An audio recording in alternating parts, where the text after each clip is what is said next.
Over the past year, we've been to many spectacular locations. But the outdoors experience isn't just about seeing spectacular views.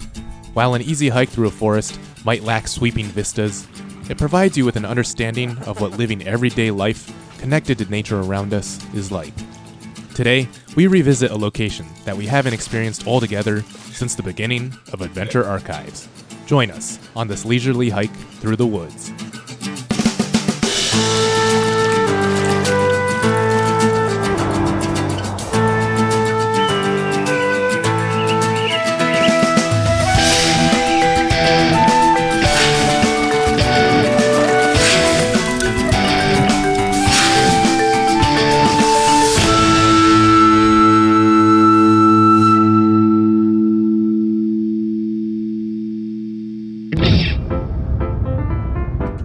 On an early spring day, I was meeting Andrew and Bryan at a location we hadn't visited in a long time, Monroe.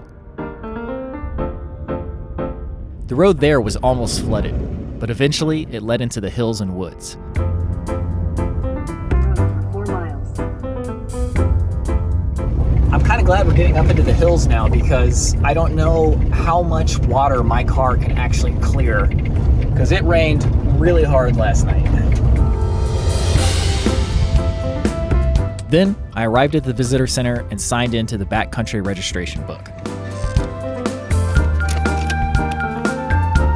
After that, it was on to the trailhead. Okay, time to go meet up with the other guys. We're good to go. We had a bit of a longer drive to Monroe, but not long after Robby left for the trailhead, we arrived at Monroe State Forest and met him at the parking area. Hello. Yo. Oh, man. We grabbed our bags and headed across the road. From the trailhead, we would head north, then east, camping 2 nights in the backcountry area of the forest before hiking back out. We were in for a leisurely hike. Not surprisingly, there's a certain sense of comfort when you know that the trip you're about to do is short, easy, and the weather is perfect the whole weekend. You just look forward to the relaxing nature of the entire trip.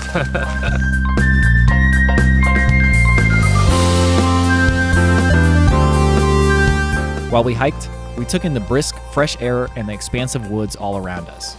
As we took in our surroundings, Andrew spotted a familiar tree. I've probably talked about this tree about 9,000 times on Adventure Archives by now, but this is the Tulip Poplar. And for me, that's another comforting factor, seeing all these things around you that you know you can use for your campsite.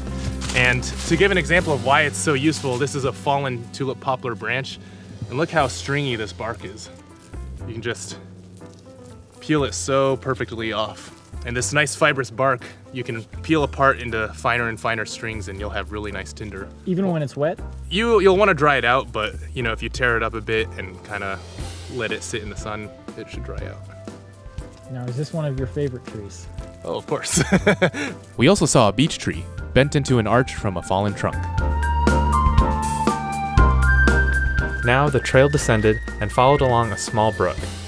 In the clear sky, the sun shone brightly, giving the already golden-looking beech leaves a gilded glow.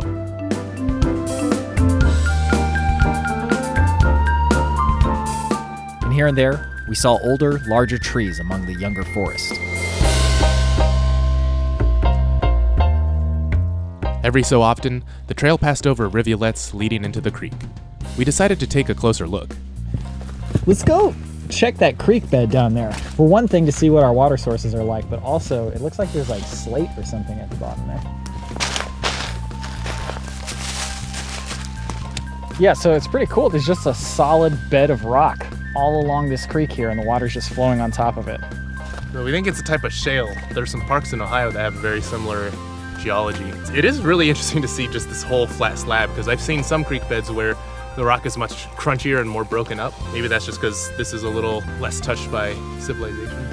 It's really impressive as you're walking through this forest and you just see all these huge, huge trees. I think they're old growth trees. Oh, this is huge. Yeah, this in particular is some sort of red oak. Up ahead, we saw another one of my favorite trees with strange markings in the bark. So how about this tree? What is this? This distinctive looking tree. This here is a beech tree. This place is the first time I think I said that this was one of my favorite trees. But yeah, these also can get really massive, and it's especially impressive sight because the bark stays kind of smooth looking even when they're this big. And during this time of year, if you see the little trees all around the forest that have kind of silverish looking leaves still dangling on them, those are also beech trees.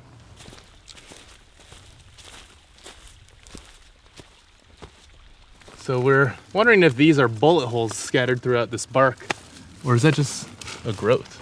That small red nub, as it turns out, was from a lead-free hunting bullet. Oh. The trail now passed over the creek, and we saw color among the leaf litter. So we just talked about how much more greenery there is here, and you can see there's a lot of trees cut down. So during the summer, I'm sure there's a lot more grass and overgrowth here. And you can see just basically wherever there's a lot more open spaces, there's all that green grass, and then back here there's nothing. There's some brambles too, which we usually see in spots like that. From here, the trail ascended up the vegetation-covered hillside. So in this area, you've got a bunch of fallen cherry trees. And growing on this, there is some classic turkey tail fungus, but there's also these larger bracket fungi. If you look at the underside, it has almost this maze-like structure. This mushroom was in the Daedalea genus, possibly Daedalea esculi or quercina, both a type of maze-gill fungus that grows on oaks. As we made our way up the shrubby green hill, something just off the trail caught our eye. A pile of old rusty metal. It reminds me of when we found the car on Pictured Rocks. Obviously, that one had a lot more parts. This one at least makes a little more sense because there's a road right there. Almost looks like a tractor or farm equipment or something. And ahead was a sign explaining that this area was managed to promote the growth of oak trees. Explains why. So it starts with clearing out undergrowth, and then apparently what they do is they also trim some of the canopies so that basically more sunlight can get to the ground. 3 cuts over 20 to 25 years. That's a long project. Yeah. Nearby were some of the stumps from the past oak harvests. This is something we've not done in a long time. Oh!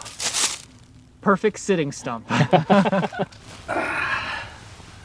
From the mightiest pharaoh to the lowliest peasant, everyone enjoys a good sit. Oh, that does feel good. It's like the perfect height from the knees to the ground. We meandered along, and I paid attention to the leaves crunching below our feet. So another sign you can look for when it comes to identifying trees and plants during this time of year are, of course, the leaves on the ground. And there's all sorts of oak leaves covering this hillside, which makes sense given the restoration project. So here we've got a white oak leaf. You can see it has these rounded lobes. All white oaks have round lobes.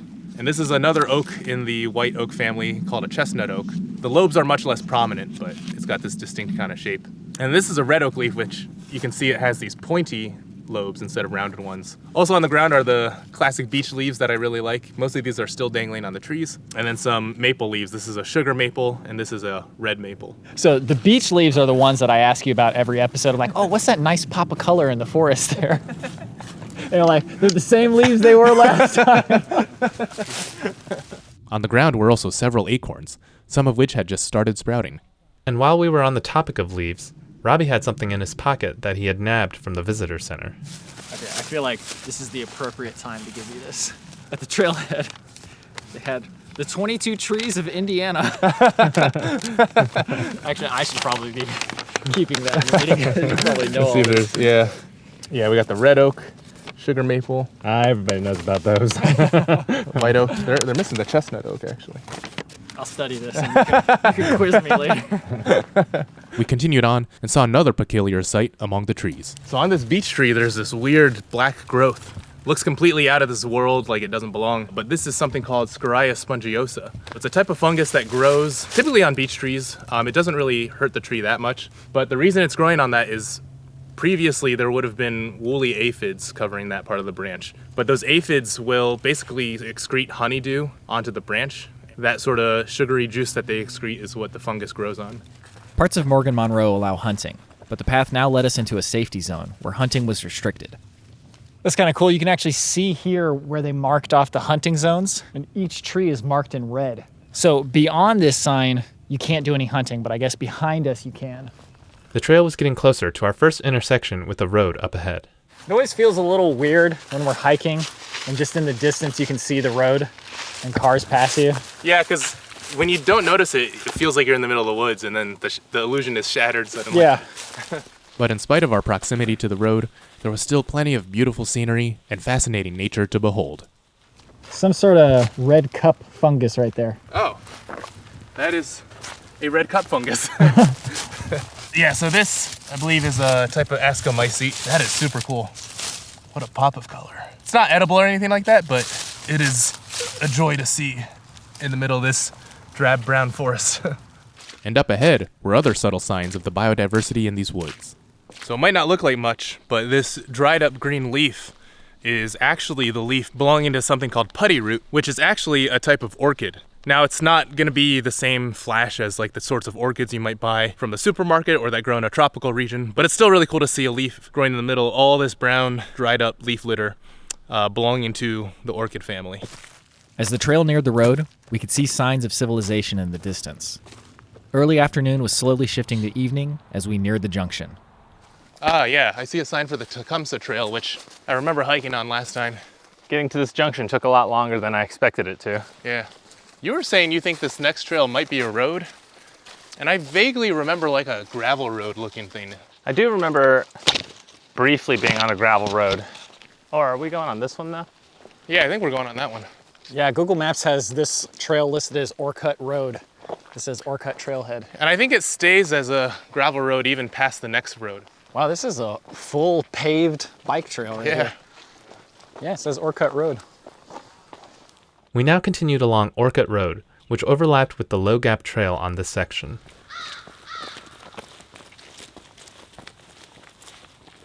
Along Orcut Road, we saw several peculiar sights.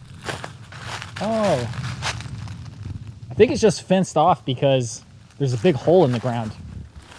Yeah, you can kind of see in there. It's a big hole.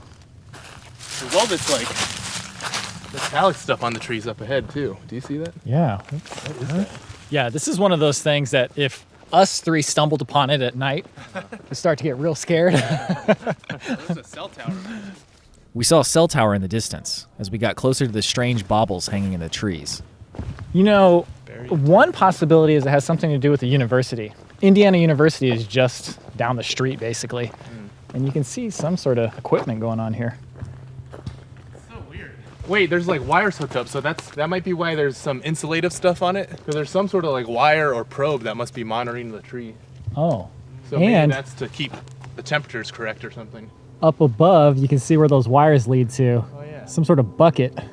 This looks like a science experiment that, like, if a kid came up with a science experiment, like, none of it makes sense in my mind. Yeah, it's so weird. Like, you got little styrofoam balls and buckets hanging up there, and there's wiring tied to this little branch.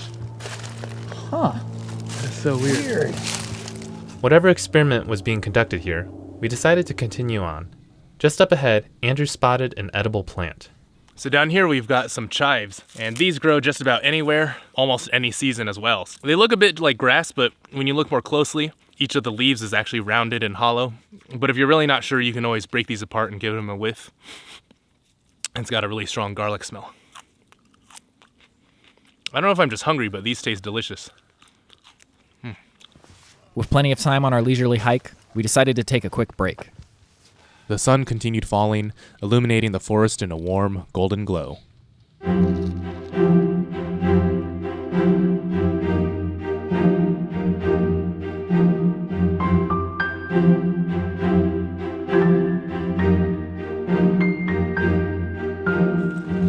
After a brief rest, we continued on. With our leisurely pace, we hadn't hiked very far at all.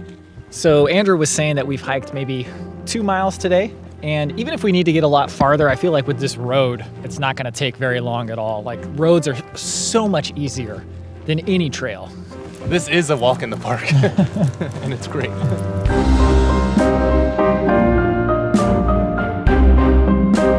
Part of the appeal of hikes like this is being able to take your time and explore nature at your own pace.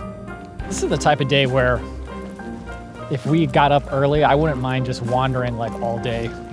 Taking like an hour break to eat lunch and then wander. At one point, the road intersected with a private driveway leading to someone's house. As we continued, the sun's golden glow filtered through the trees. Although it wasn't the most natural area, this more civilized section of the trail still felt unique and interesting as part of the larger journey through this landscape. To have a momentary pause from the solitude of the wilderness.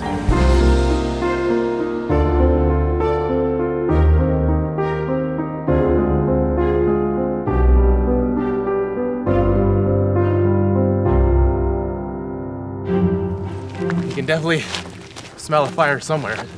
It's probably someone's backyard, but It smells really good. Yeah, It always gives you that nostalgic feeling. making me look forward to tonight's campsite. Feels like we wandered onto a golf course. Yeah, this is another one of those trails where it's like, am I dreaming? Is this an actual hike I'm doing? Just in the surrealness aspect.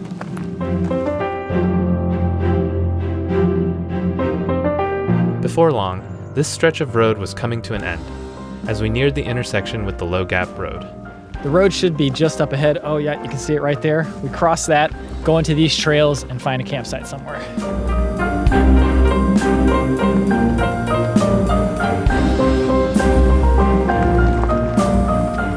And as we crossed, we noticed someone had written their name on the street.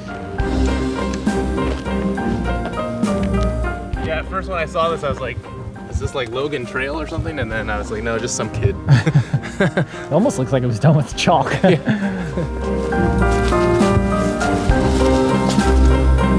So I would say first decent looking campsite we come across, we take it. As we kept our eyes peeled for a campsite, I noticed some fungus on the ground. So we've got a little rotting stick with a bunch of jelly fungus on it. This is related to the woodier fungus. Feels kind of like appetizing if you're really into jello. Kind of looks like raisins just growing on a tree. But yeah, these are edible, although I don't think any of us are hungry enough to bother with that right now. This does feel a bit like prime campsite territory. Like kind of at the top of a ridge, some open spaces. It looks like someone had camped here at some point. Oh, yep.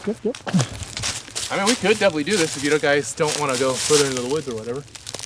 But I'm willing to keep going. I love dispersed and backcountry camping, where you don't even necessarily need to look for a campsite with a fire ring, but you just find a plot of land that is suitable for camping in. Yeah. It really does kind of add to the enjoyment because you're just like, oh, where could the next prime spot be? So I have a suspicion that this hill is going to be much clearer from the brambles, but I feel like this might be a good spot to start looking for campsites up here. Yeah, it looks promising. Yeah. Yeah, that ridge up there, this area even looks not too bad. Huh. I mean, there's no reason we can't camp here. That's true. As long as we're a quarter mile away from that entrance to the road, I'm down. I will scout a little further down without my pack, just out of curiosity, but... Yeah, good idea. I'll sit on the bench, I'll keep it warm. After putting our packs down, we split up to look around for other sites. Godspeed, Bryan. Godspeed, Andrew. The sun sank as evening progressed towards dusk. Before long, the others were back. Nothing really stuck out, so I didn't go too far. I saw a couple areas further back, but they're about the same level of campground grade. We sat around a while, watching as the amber glow of the sun cast long, stretching shadows across the hills.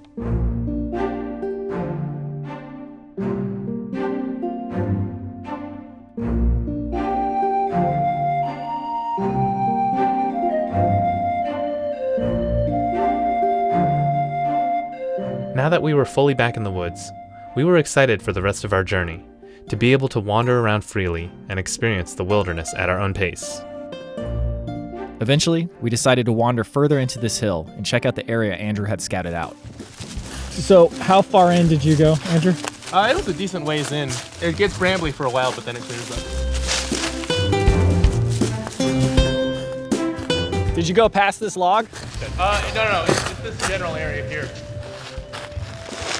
I mean, we could just camp here. That seems like a good tent spot right there, I think. That spot would work right here, too. Over there? Yeah, that's true. That might be even better. Yeah, let's just bring everything over here, I'd say. Okay.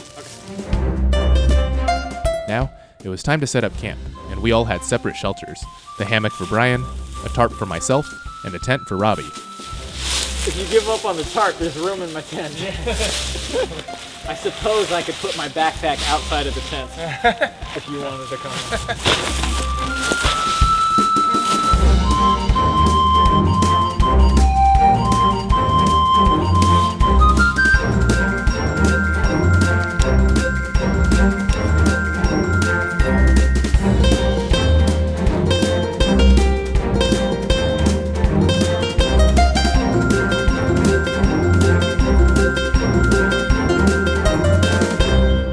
It was a decent campsite, but a bit cramped, and Andrew's tarp setup was looking a bit shaky.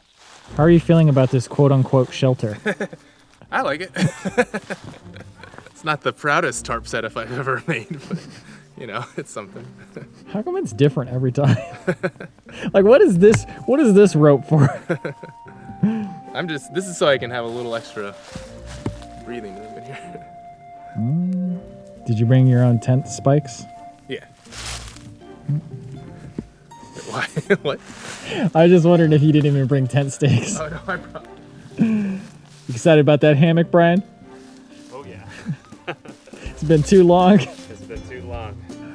I don't even have a place to hang it up around my house, so I can just enjoy it there. Just as we finished setting up camp, night was upon us, and the full moon rose high into the sky.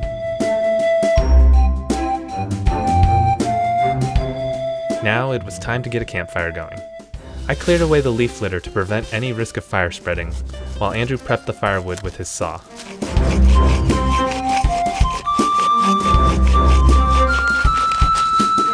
After cutting some larger pieces of wood, I set up a fire lay, then scrounged around for some kindling.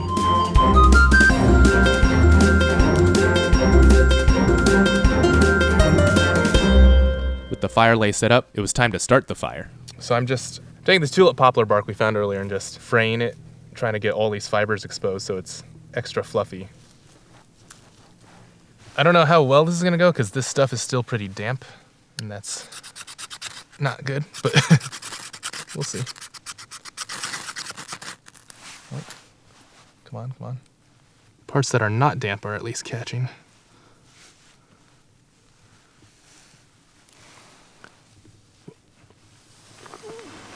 I'm gonna keep just trying to spark it.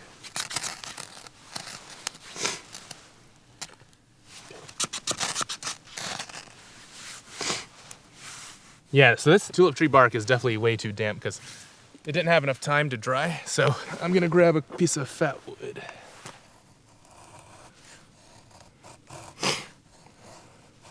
This knife is super sharp. It's like butter.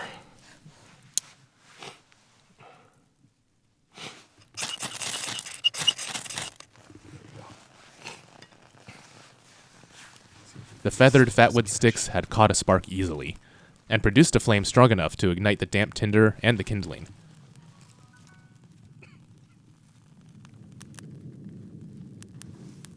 Before long, we had a steady campfire ready to enjoy the rest of the night.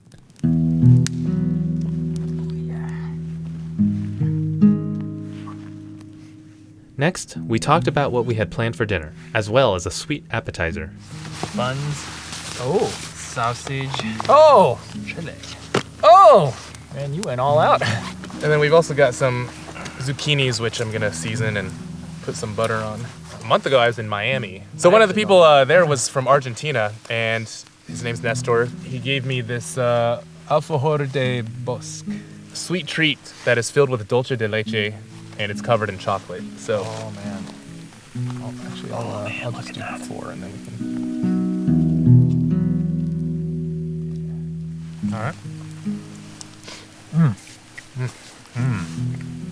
So it's kind of a cakey exterior with caramel on the inside. That's the dulce de leche. It's basically caramelized milk, I think. Yeah, really good. You want the scraps? Yeah, I'll scrap it up. It's got like a really good texture, like that cookie texture. The outside's kind of like the texture of almost like stale cake. Yeah. But it's good. Yeah. Thank you. That was delicious. Very good. Very good, Smithers. Now, it was time to cook the main course. After splitting the zucchini into thinner slices, I scored each piece. Now that the zucchinis were prepped, we would add some toppings to them.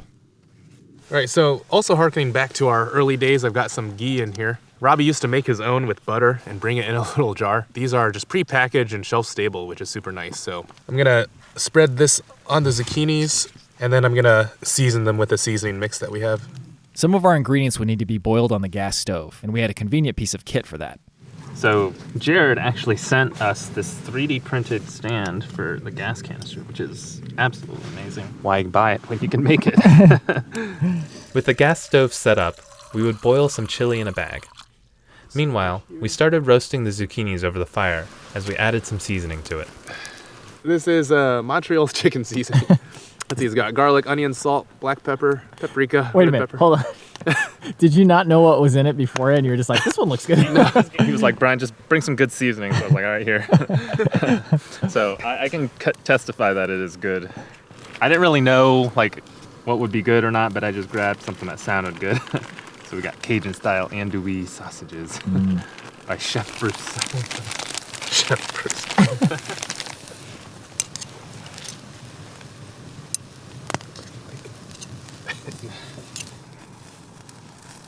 Before long, the sausages were getting perfectly charred.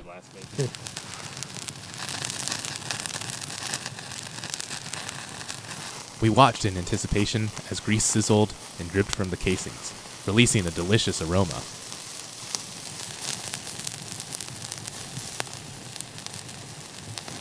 We set aside the sausages and gave the buns a quick toast over the fire. Do you need a spoon? No. With the buns toasted, it was time to assemble the chili dogs. First, the sausages went in the toasted buns. Then, we added some shredded cheese on top to let it melt. And finally, of course, the chili. It's so thick. Oh, man. Oh, there's cheese in there already. Oh, yeah, there it is. My mouth is literally watering right now. It's like, I'm ready. I'm ready. This is Skyline chili. This is It's an Ohio specialty. I got this one because it comes in these pouches, so hopefully it's good. Okay, here we go. Let me get my towel ready.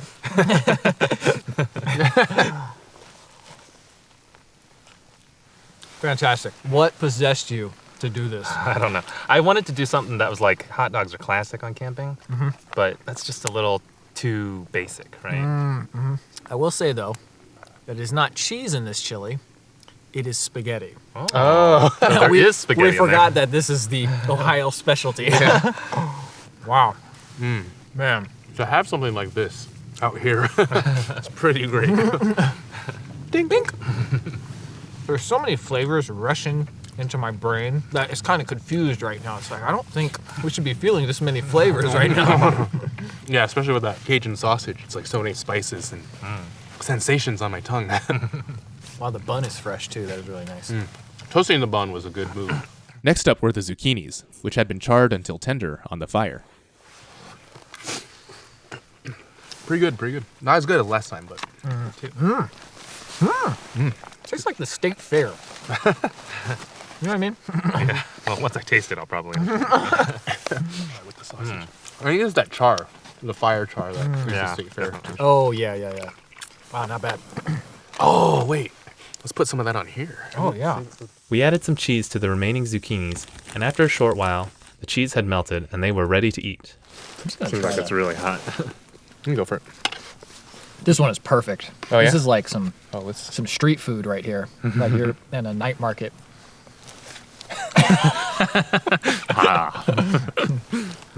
That was good, right? Yeah, that piece is good. Yeah, man, this is satisfying. Hot food is just a different level of satisfaction. Yeah. Hats off to the chefs. Good work. I feel satiated, but not overly full, you know what I mean? Yeah. Sometimes when you kind of go overboard after camping, you're like, oh, I could eat a lot because I just hiked, but then you just feel like, oh, bleh. But this, man, This was the appropriate amount for the amount of hiking we did. After a relaxing day, we retreated to our shelters for the night. Is everybody nice and comfy out there?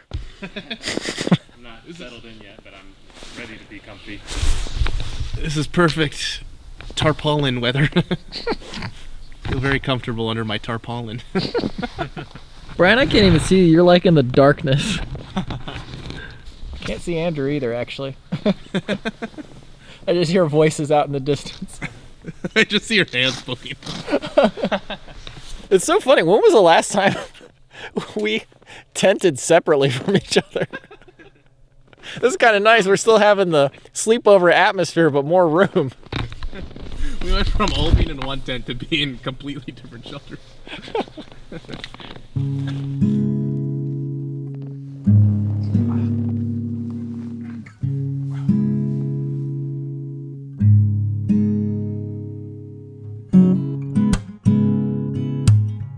Trips like this are always a good way to reset when life gets stressful, to relax and decompress without leaning too far into indulgence or excessive decadence.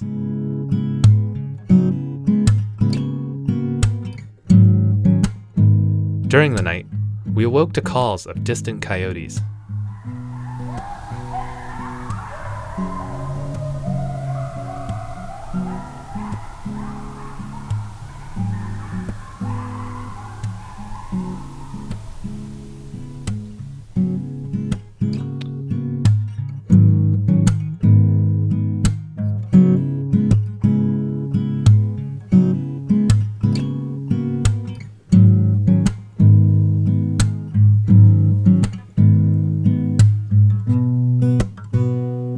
The next morning, we awoke to a clear morning sky. Our campsite was still and quiet as the bright, warm sun gently roused us from our slumber.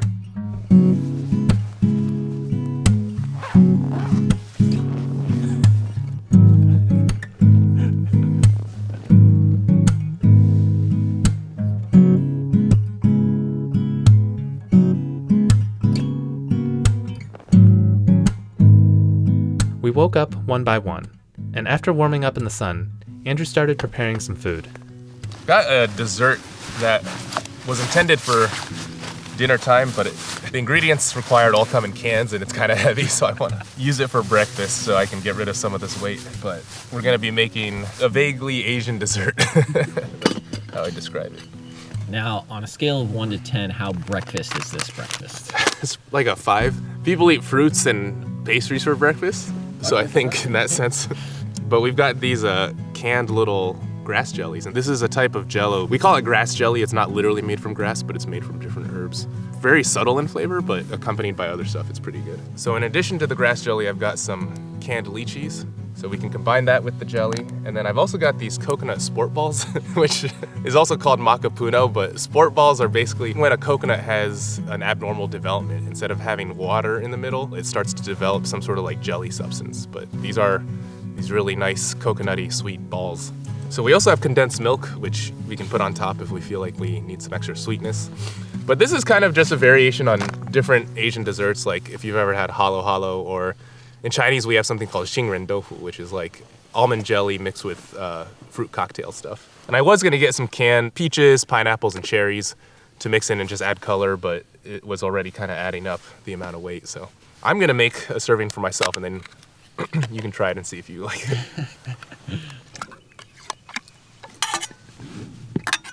Here we go.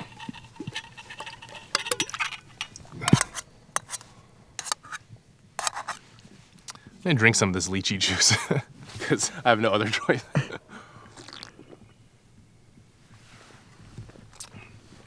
It's kind of refreshing, actually.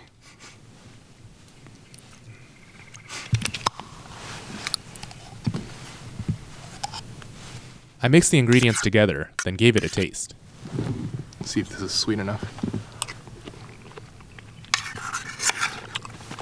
Yeah, probably don't need any condensed milk. Yeah, I love stuff like this. Whether or not it's a good breakfast food, that's up for debate, but cold and refreshing and not too different from having some sort of like sweet fruit salad or something in the morning. Try a sport ball first. Yeah. It's good. Yeah. It's good. My mind was tainted by you saying abnormal. When I got over that, I was like, it's good. Lychee. Good as always. The grass jelly's pretty subtle, but it's nice to accompany all the other stuff.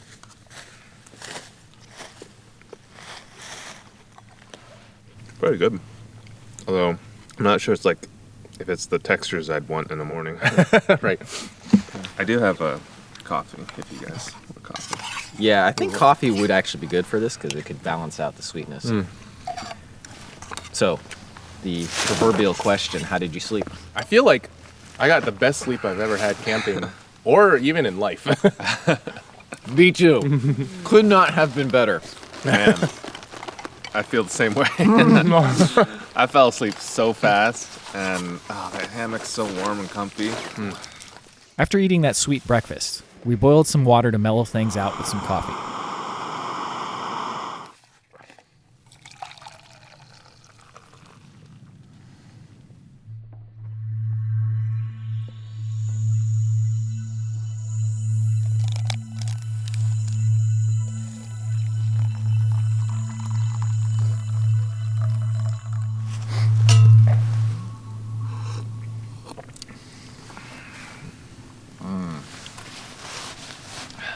That'll warm you up.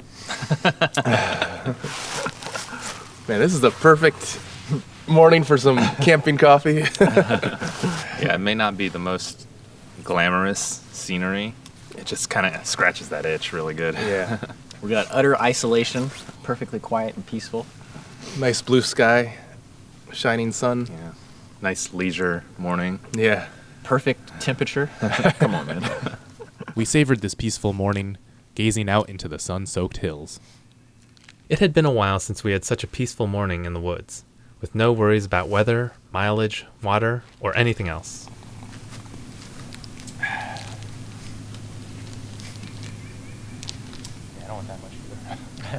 Eventually, it was time to head out. We made extra sure our fire pit was doused, freshened up, packed up our gear, and started breaking camp. In the wilderness, and especially in weather like this, even simple tasks like taking down your camp and tidying your gear to pack it all away can feel strangely fulfilling and satisfying. Out here, gone is the drive we all feel for constant validation or immediate gratification. You're just in the present, enjoying each moment. After packing up our gear, we made sure to scatter the leaf litter to leave no trace.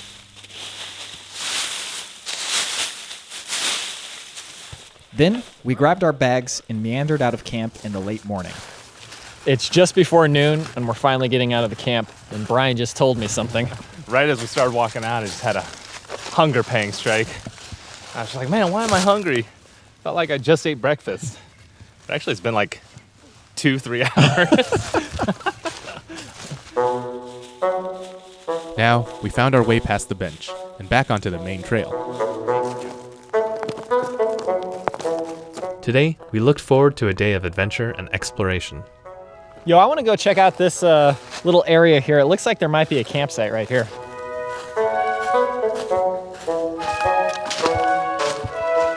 I'm always worried whenever we get a campsite. I'm like, I wonder if there was a better one, just like 100 feet up ahead. And then sometimes it happens. That's not that much better that I feel bad about it. We continued on. Just off the trail was a mossy log covered in old violet-toothed polypores. We started overlapping with the part of the trail we had hiked in the past and came to a familiar feeling area. You know, this actually looks like where we started going off trail on our last trip here. Wow, it's been a while. I don't remember there being so many brambles. So I think that must be the effect of the logging to keep the oak trees the dominant species here. Yeah. But we have to remember that was 8 years ago? 9 years? Almost 10. Almost 10 Yeah. years? The hills look so inviting back then. That is one thing about getting older is that you start to realize that significant amounts of time have passed. 10 years ago is a long time, That's, but it doesn't feel like that long ago. yeah. So there's a random offshoot here. I don't think it's even on the map, right? Let's go check it out and see if there's anything interesting. I'll kind of wonder if these are hunting paths. Like maybe people go down these and then set up somewhere. I'm mostly curious if there's any cool campsites up here. Like, as I'm talking, there's a fire ring. It looks like kind of like a road where the wheels would have kind of caused indentations in the ground. So maybe at one point this did used to be traveled by like rangers or bringing equipment in or something. I love trips like this because you get to just wander around and go wherever your mind Yeah. piques its interest. That was one of the things that appealed to me most when we first started backpacking it. Even if it turns out to be nothing, it's fun to wander around.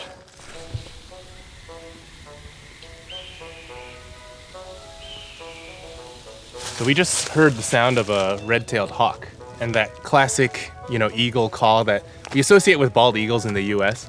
That's actually a red-tailed hawk sound. We also saw a red-headed woodpecker in the trees above. And then over here, we actually have a plant with some spring growth happening. And this is a honeysuckle. It's actually an invasive plant, but it is one of the first plants that gets these green growths. And actually, it's one of the latest plants to keep its greenery through the winter. So it is one of the nice flashes of green you see in the forest, even though it's invasive.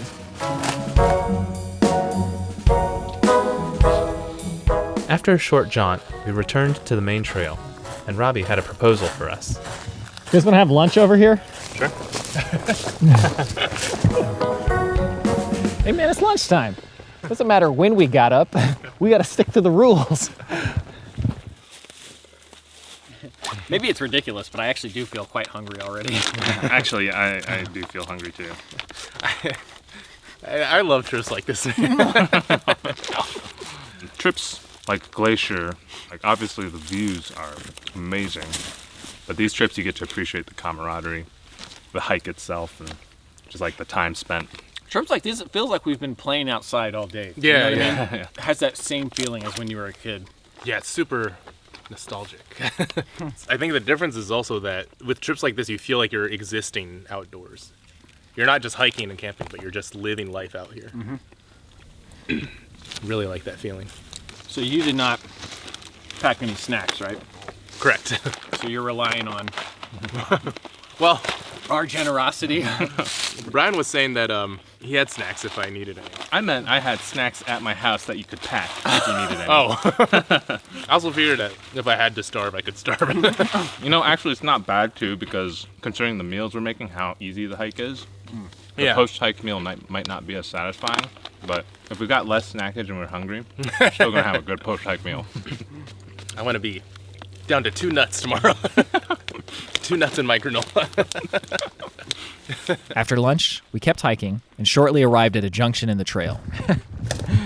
Of course, 50 feet ahead of where we just had lunch, there's a bench. You know what, though? We should not let this go to waste. Let's have round 2 up here. Oh, 2 benches. Oh, man. All right, I'll sit on this one. We each have our own. Today, we only had a few miles to hike at most, so we took our sweet time and rested once again. In the meantime, I looked around for some interesting plants and fungi. So this white oak tree has a common symptom on its bark that you'll see on a lot of white oaks when you're in the woods. And you can kind of see there's like a delineation here where the bark looks a bit smoother and then the bark is thicker and rougher outside of that. And this is caused by a fungus called the smooth patch fungus. Sometimes when you look closely, you can see tiny little cup fungi growing out of the bark, but you don't always see that, but the main symptom is the smooth patch. Now, if you see a bunch of oak trees in your woods covered in this sort of pattern, it's usually not a big deal because the fungus only infects the outer dead material of the bark, so it doesn't actually harm the tree itself. So here's an example of a white oak that's been almost completely overtaken by that smooth bark fungus. And if you look closely, there's actually some of the fruiting bodies of the fungus, so like right here and over here. They're really, really tiny, but if you look closely, you see them growing out of the bark. So over here, we've got some spice bush, and there's a bunch of it growing throughout this area. And you can see some of the buds just starting to come in. There's even some with some flowers starting to pop out. But this is a nice early sign of the coming spring, so it always gets me excited to see that. And of course, if you smell it, it's got a nice kind of fruity, vaguely herbal scent. So on the backdrop of all these brown leafless trees, this probably doesn't look like much, but this is actually a pawpaw tree, one of my favorite trees. And if you're lucky enough to see one, this is another good early sign of spring. If you look at the ends of the branches, you'll see that the flowers are just starting to bud. And the flowers have this small fuzzy ball look to them. But one of the ways you can identify pawpaws without any of the leaves or the fruits is one, the bark kind of has these tiny little pock marks on them. You just kind of have to get an eye for it. And then the ends of the branches have this distinct zigzag pattern because of where the flowers and the leaf buds come out of. And of course, in the fall, pawpaws produce a delicious tropical fruit.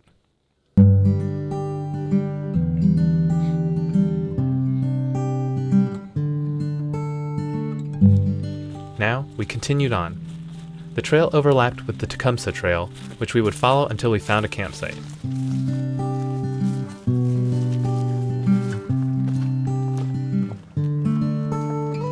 While hiking, Andrew spotted the remains of a familiar tree. So there's a few dead trees in this area, and this one has the distinctive bark of an ash tree. A while back, a bunch of ash trees got taken out by something called the emerald ash borer. If you look up at the top, a lot of the branches have rotted off, but the branches that do remain has opposite branching, which is one way to tell that it's an ash tree even after it's died, if you don't know for sure from the bark.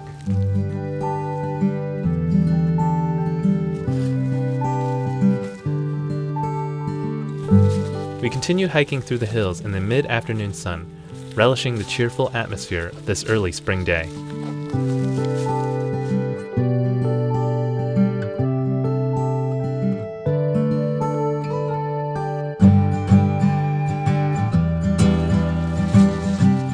As we hiked, I saw some exciting signs of spring.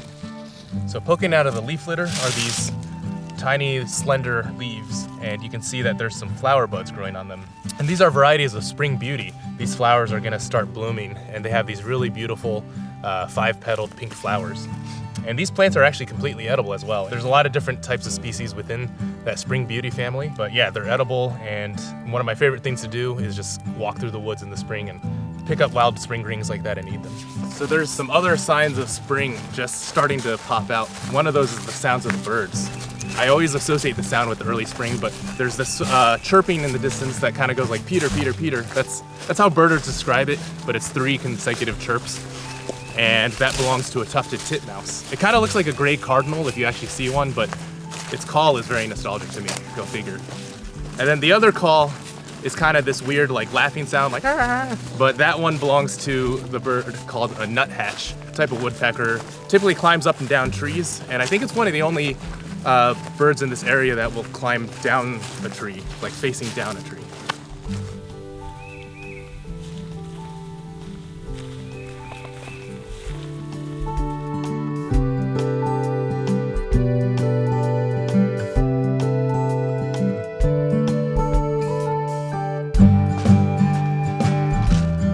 This section of the trail led us through another hilltop with many thorny brambles and fallen logs.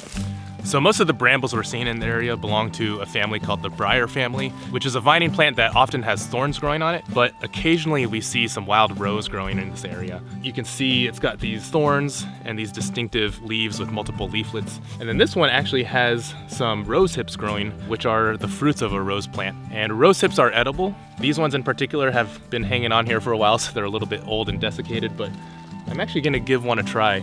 Let's see if this actually tastes like anything. Sometimes fruits that are kind of wilted and shriveled actually taste good because all the sugars have gotten concentrated, but we'll see if that's true here. Nope. Tastes pretty much like dry nothing. I think maybe at one point we have talked about how forests like these were kind of unexciting, but there really is some charm to this kind of landscape that really just makes you feel at home. I walk through this, and I just feel like it's a backyard or something that we've just wandered into the forest. And it's just so nice. For us, forests like this remind us of childhood spent playing outside, but the experience is different enough to still feel like a unique adventure that can offer a new outlook on life. We passed by some beech trees with parasitic beech drop plants growing at their base. And up above, we saw a vulture soaring through the sky.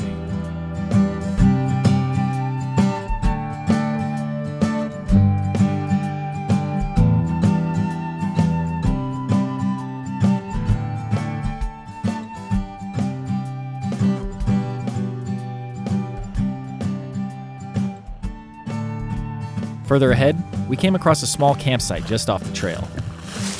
This feels like a place we would have stayed in a slightly alternate timeline, like after hiking in at night or something. I bet we can find a really good site tonight. The path now led downhill, where I spotted more wildflowers growing from the leaf litter. So earlier we saw those unbloomed spring beauties, and as it turns out on this hillside there's a few that are actually already in bloom. They've got these really beautiful pink striations on each petal. Really, really nice sight to see because it means that spring is on its way. And in about a month there's going to be lots of greenery growing in the woods. It's one of my favorite times of year. We now came to an open, flatter hillside with a decent campsite. I was just thinking about how excited we would have been to find this campsite 9 years ago. I think this used to be a structure. You can see a border over there. Yeah, I was wondering what this was. Wow. Very nice. Just something about finding a campsite that isn't like an established one. And right on this hilly ridge. Yeah. I feel like we should keep hiking, but the temptation is there. We'll keep this as a backup. Like, if we don't find a better one, I'm okay with coming back because we really don't have that much left to hike. I do remember our campsite being really nice, though. I don't know Yeah, about because it was you. next to the water. How Pretty much nice. more do you think that is? like less than a mile, like 0.3 miles. Just down the hill were some plants that caught my eye. So one interesting thing about hiking in this weather is whenever you see a flash of green, it immediately stands out against the background. And there's a few green things popping up from the leaf litter here. This is something called Pennsylvania sedge. And you can see it's got these little grainy growths already popping out. And one way you know it's a sedge is if you take the stem where the grains are and you feel it between your fingers.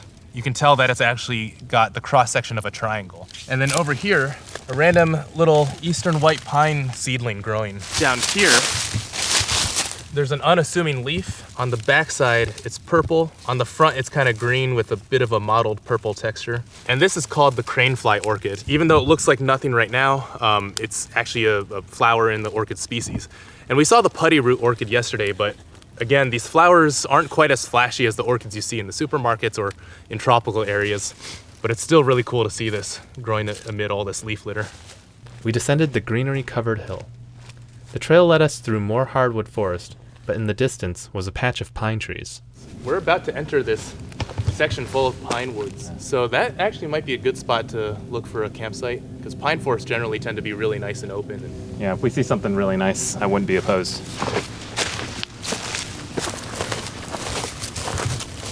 The beech leaves and evergreens added a subtle flash of color to the forest.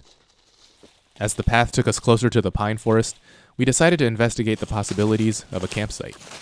Upon closer inspection, it's fairly overgrown under there, which is not something I typically see in a pine forest. It might be worth just scouting in for a quick second and seeing what it's like.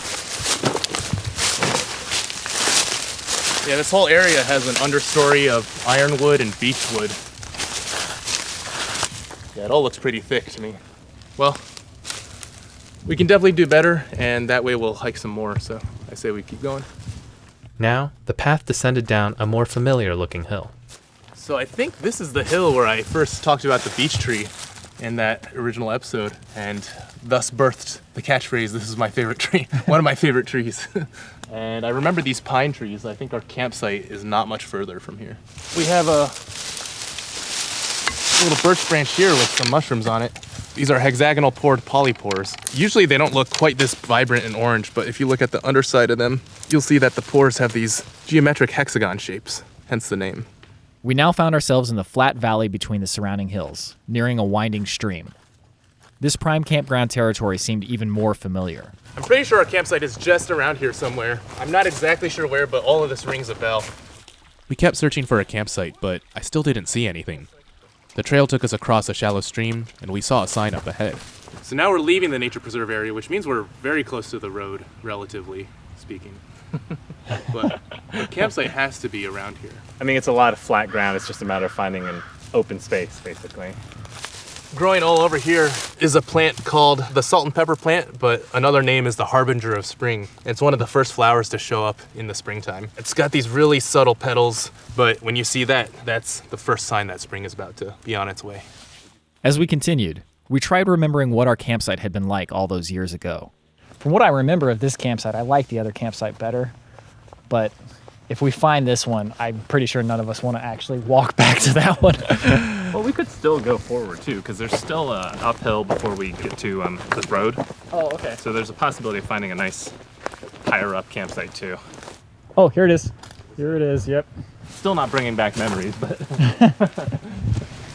it is really nice though. Like it's all set up. I'm not 100% sure this was our campsite, but this is fantastic. This is our campsite? If it is, it's better than I remember. But either way, I think it's our campsite today. If one of you wants to come with me, I want to go up the hill and see just what it looks like. All right.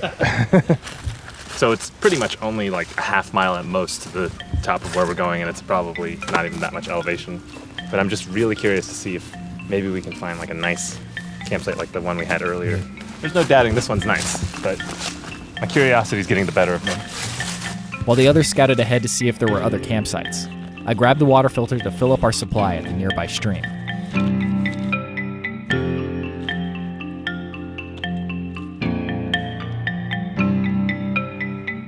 Meanwhile, Andrew and I continued on the trail, which eventually made its way up a hill.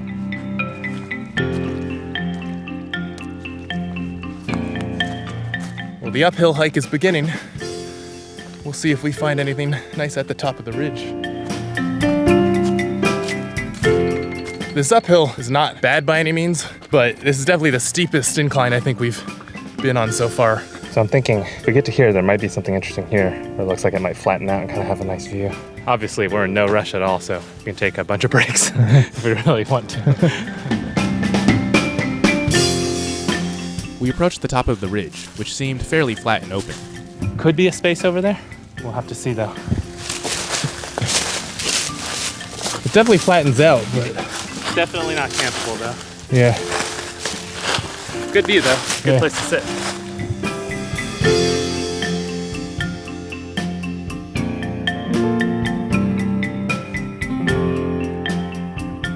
We enjoyed the cool air at the top of the hill, and eventually made our way back down. Man, downhill, much better than uphill. Back on flat ground, we took our time strolling back to camp.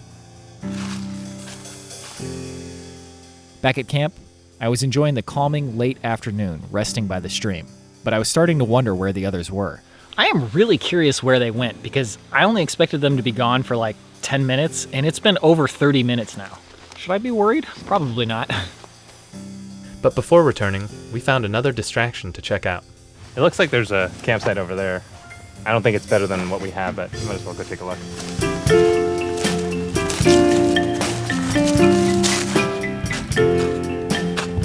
There's like a little geode here.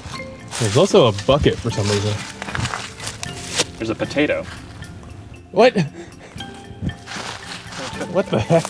Should we just take Is it it? a good potato? It's good. No one else is staying here, right? No. Maybe someone camped here last night and just left that. I mean, it's highly possible. Yeah, I'll eat it. Okay. We've got ingredients for potatoes anyways. It's really funny because Robby doesn't know this yet, but we're having baked potatoes tonight. And I only brought 2 because I was like, oh, maybe it'll be too much. And yet, as we were walking down, we were like, oh, we might get hungry with only 2 potatoes. Now I got 3, 1 for each. That is so weird.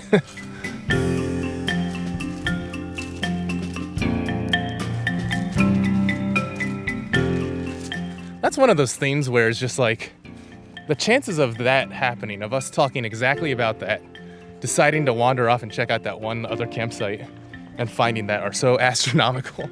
Such a weird coincidence. Finally, Andrew and Bryan returned to camp. The warm, early evening glow of the sun glistened on the water's surface.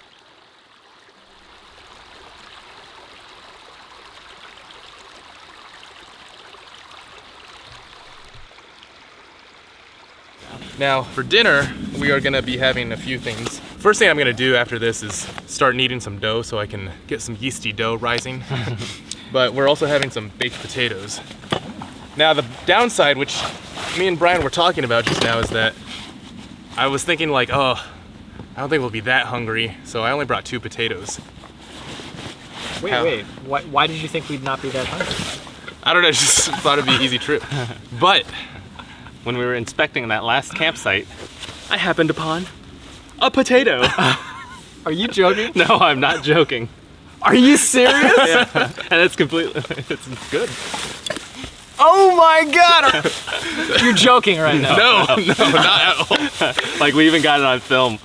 We were sitting there, and we walked in, yeah. And there was like a bunch of like geodes and rocks lined up on a log, so we're just looking at them, and I just go, that's a potato! Are you serious? Yeah. Not even joking. I mean, he didn't have his food bag with us, so it's not like This we... looks better than the potato I bought. That is unbelievable. Yeah. Holy It's a cow. hefty boy, too, so we each got a potato now. So funny, dude. I cannot believe that that's Yeah. real. That's crazy. But Picard was like, these boys need a potato each. With dinner on our mind, Bryan and I started filtering water. In the meantime, Andrew started preparing some food. So before I get a fire started or do anything else, I'm gonna knead this dough. I want it to have ample time for the yeast to rise and get the dough nice and fluffy before we actually cook it.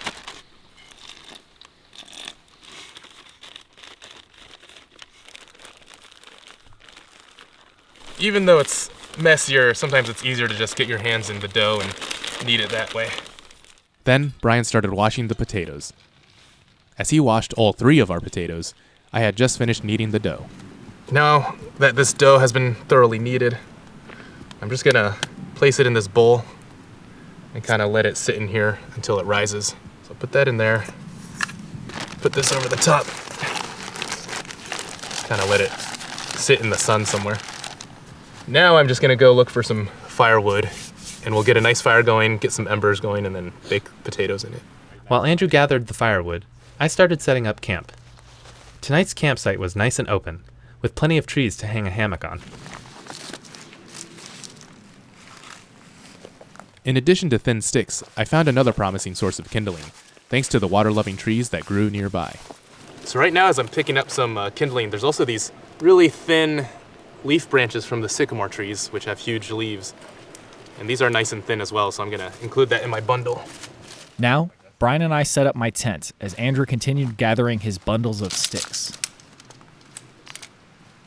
And the woods around our campsite proved to have another beneficial resource for our campfire. One thing that is really nice about being in a pine forest, you can just knock down these little ends of these fallen logs. They're usually impregnated with all this resin. And a good way to tell is if you smell it and it smells really sweet and pine sappy. But yeah, this is gonna have some nice fat wood in it. I always bring fat wood with me just as an emergency tinder, but it feels more legitimate to find it yourself. So another good source of tinder is sometimes you'll find these flakes of pine bark that have fallen off fallen logs. And if you're lucky, you'll have all this punky wood material on the inside that you can just scrape off. And as long as it's not damp, this should be really good tinder. The other benefit of this is you can have a nice dry platform to put all your tinder on when you're starting your fire. In addition to what we already had, there was also a perfect tulip poplar branch nearby. Plenty dry, but with enough give to peel apart. Next, I sawed up a large stick that was blocking the trail anyway. It was fairly rotten and damp, but it would be just fine for a fire lay. Robby and I started breaking down some larger pieces of kindling, while Andrew continued sawing larger pieces up.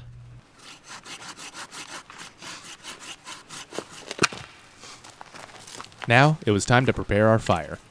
I first set up a fire lay.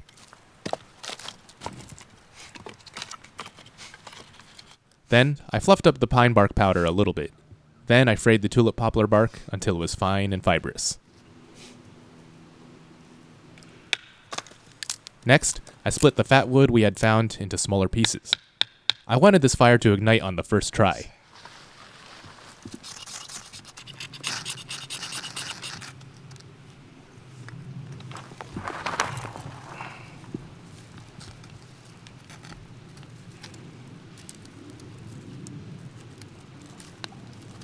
After plenty of preparation, the fire ignited without a hitch.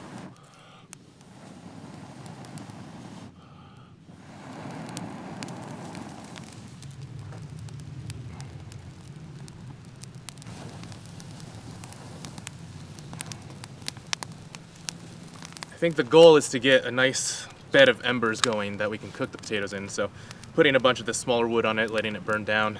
And then after that, I'm gonna build it back up a little bit and boil some water for the steamed buns. I helped Andrew set up his tarp while we waited for the fire to burn down and produce some good hot embers. With all the evening tasks done, all that was left was to sit back and enjoy the warmth of the fire.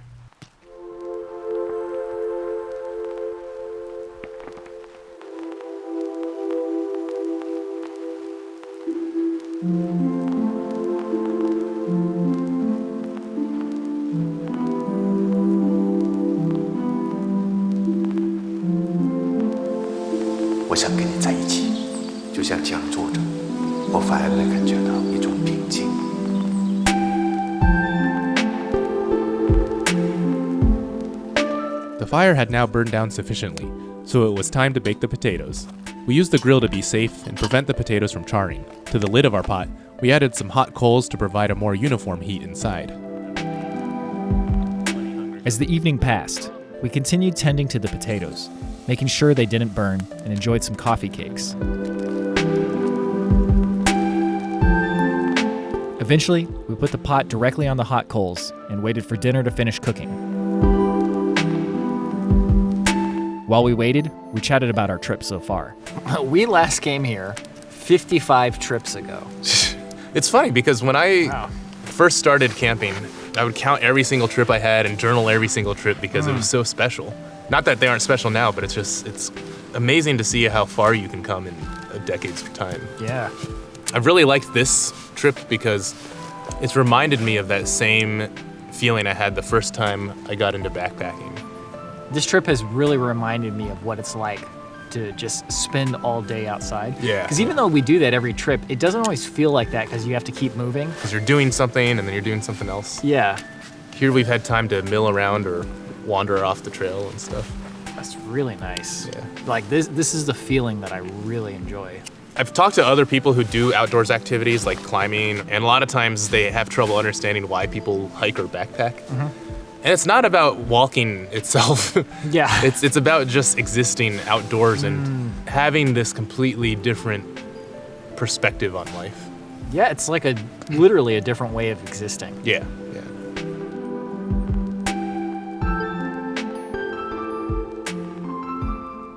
Eventually, the potatoes finished cooking, and it was time to eat. Ooh, that's really tender. All right. Let me get mine. No, this That looks perfectly done. Yeah. Oh, yeah. Let's see. First, we've got some ghee. We'll cut through it. Hold on. Oh, yeah. Look at that melted, buttery goodness. Yes. So next, we're going to do the cheese. So we've also got Murray's English cheddar here. And of course, these are not fake bacon bits. They're real bacon bits. Do we know which one is the... I think it's mine. If anyone wants any of this cheese. Thank you, mysterious person who left us a third potato. It's so perfect that we found a third potato because It would have been so awkward with 2 potatoes. yeah, well, I was just thinking like, oh, we usually get fuller than we think. I cannot believe that there is a third potato. That is just beyond belief. I can't believe it. Just pull this out. Actually, that gives me an idea. I'm gonna kind of mash mine up a little bit. Pretty amazing how flavorful this is actually. Oh man. Oh man, that was fantastic. That's cooked pretty well, I would say. Yeah. Wow, once again, I'm eating better on the trail than I am at home. It's funny, I haven't eaten a baked potato in a long time. I can't remember the last time I have. Yeah. They're so good and so easy, too. It's like, why not?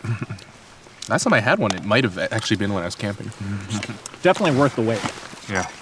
I was a little worried it wouldn't feel that substantive because it's just a potato with some stuff on it, but Yeah. this is great. Brian's like poisoning himself to make some potato skins. Yeah. You saw my plan there.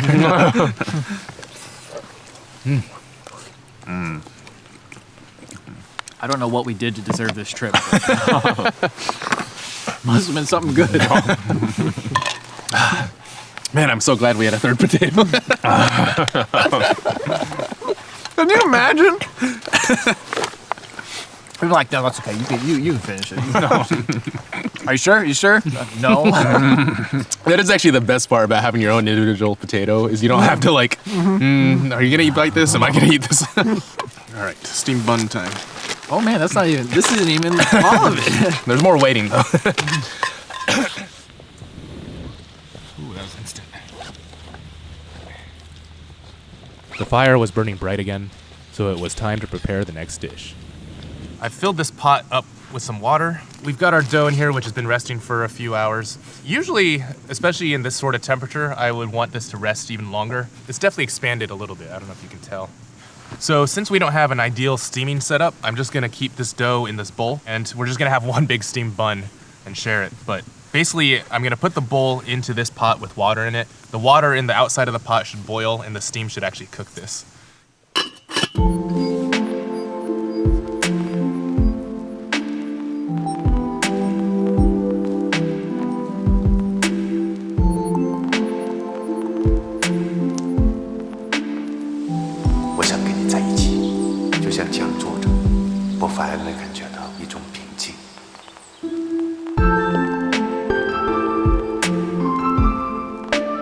At one point, We added some rocks to our makeshift steaming pot to keep our dough elevated and away from the water as it boiled up.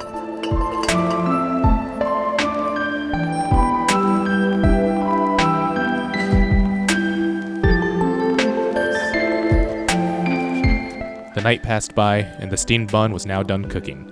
Now, it was time to dig in. So last time I tried to do some sort of steamed bread while camping, it didn't turn out so well because the dough just had no time to rise, but this is, I mean, that smells like. Oh, yeah. Yeah, it smells like bread. Yeah. All right, so I'm just gonna Scoop it out and then scoop we this can up. just break Yeah. it.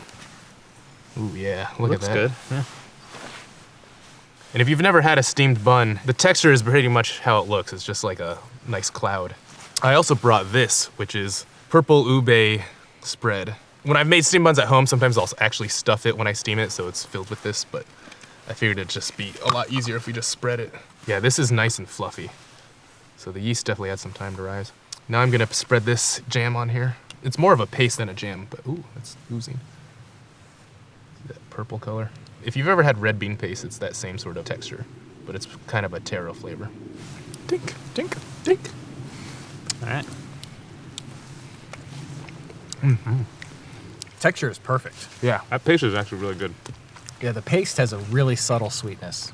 I think steamed bread is my favorite form of bread because it's just so fluffy and jiggly. Oh, that cooked really well. Yeah. Things you can do when you get a proper fire going. Mm-hmm. You don't have to worry about wet wood or anything.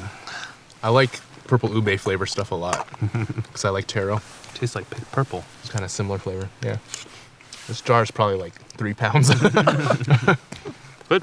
Yeah. I deem it a success. Excellent. Man, I might have to do this more often. Like next time we can step it up even a notch higher, do like a stir fry, have multiple fires going, Yeah. multiple cook stations. So good.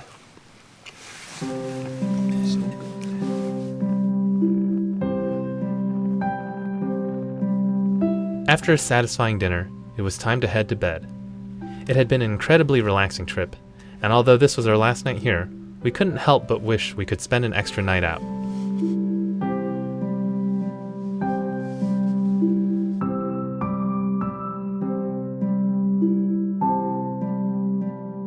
As the moon and the stars passed overhead, we slowly drifted off to sleep.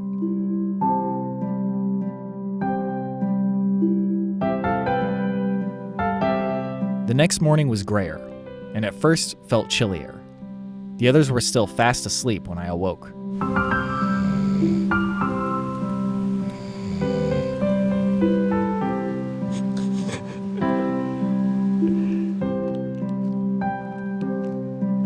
Eventually, we all woke up, and Robby had a special breakfast for us.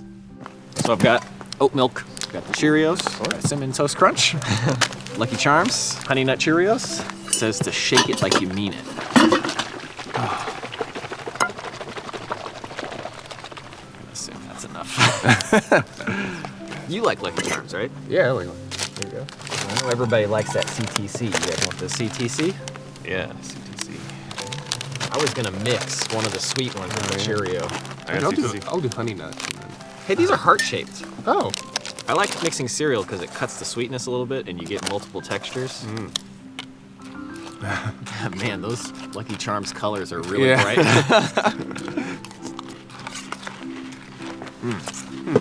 Balanced multi-pack. There's like no clovers in this one. I didn't fall asleep as immediately. I felt like it was colder. Oh, yeah. Yeah. I was going to say that too. It's much warmer right now, but it was definitely colder last night. Last night I was thinking, I was like, you know, it might be time to try the hammock. I think 50-some trips is enough to Yeah, why haven't we gotten hammocks yet? do 3 hammocks stacked on top of each other. I had a really funny dream. Thomas was with us on this trip, and I woke up, and it was like 7 a.m. and he had already had like all the tents packed and everything. I'm like, oh God, Thomas is gonna make us leave early. I don't know why Thomas would think of this trip. That's a good question. Wow, cereal is the food of the gods. Yeah, it's hard to beat cereal, man. Really hitting the spot.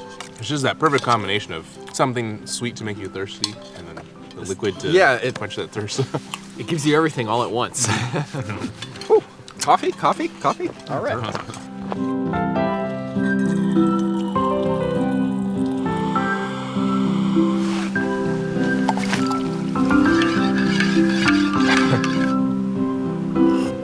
Oh man, that's pretty good. This coffee is actually from Joan. Thank you, Joan. We've been going through these coffee packets she sent us for like a year now. Man, it's warm today. Yeah. Nice. Cheers to that. Man, every morning should be like this. Yeah. Yeah. Like even if you have other stuff to do in the day, like if you can make this happen every morning, Yeah. sitting pretty right there. Sometimes I think I want to go visit Indiana. Is that weird? What do you guys think? Indiana pretty good? All right. To the crossroads of America. This is exactly how I envisioned this trip turning out. Yeah. It's like complete relaxation, Yeah. complete good times.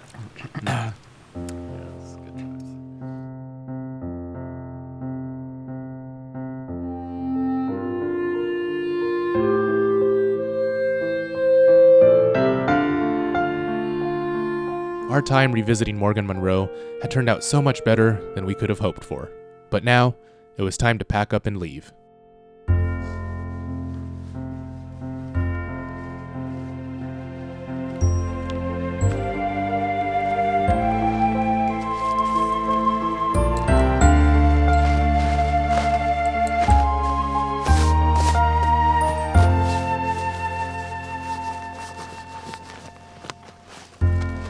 As we finished packing up our gear, I wandered around camp to investigate some plants. So there's a few plants around this campsite that really highlight the change in the seasons. Over here is an old hydrangea plant of some sort, and you can see it's got this umbel of dried little seeds and some of these papery looking flowers still left on it.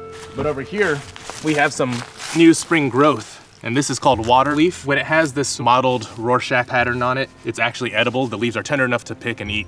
We have some various wild violet leaves growing in the leaf litter, and there's some really small 3-leaf plants growing out of the dirt here, and that belongs to something called false mermaid weed, which is actually an edible spring green. Sometimes I've used it like sprouts in a wild edible dish. So over here, there's some really exciting plants. There's this mottled leaf belonging to trout lily, and then there's a trillium over here. And these are plants that you'll typically see a lot more of early to mid-April, and that's also when they start flowering. And the flowers for both of them are really beautiful to see. But it's super exciting to see these. Both of these plants are technically edible, but I never eat trilliums because just by picking a single leaf from it, you could kill the entire plant. So it's much better left just to enjoy with your eyes. Before heading out, we filled up on some water from the stream and enjoyed the scenery around us.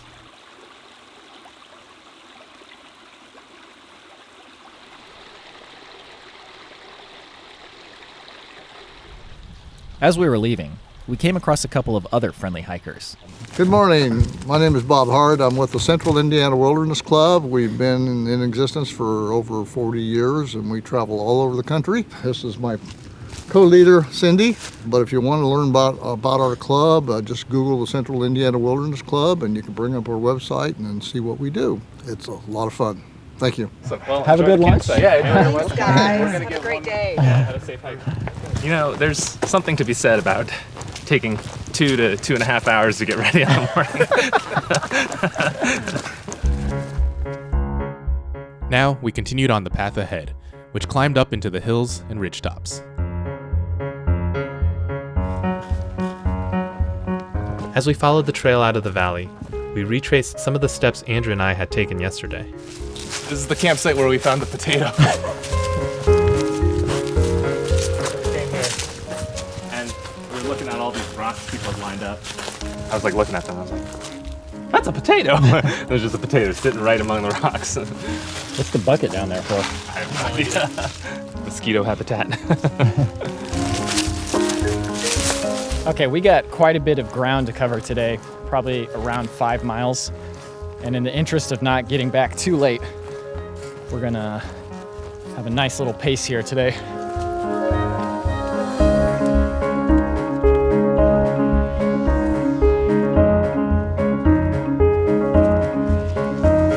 We made our way out of the lowlands and followed the path up the steep hill we had started hiking yesterday.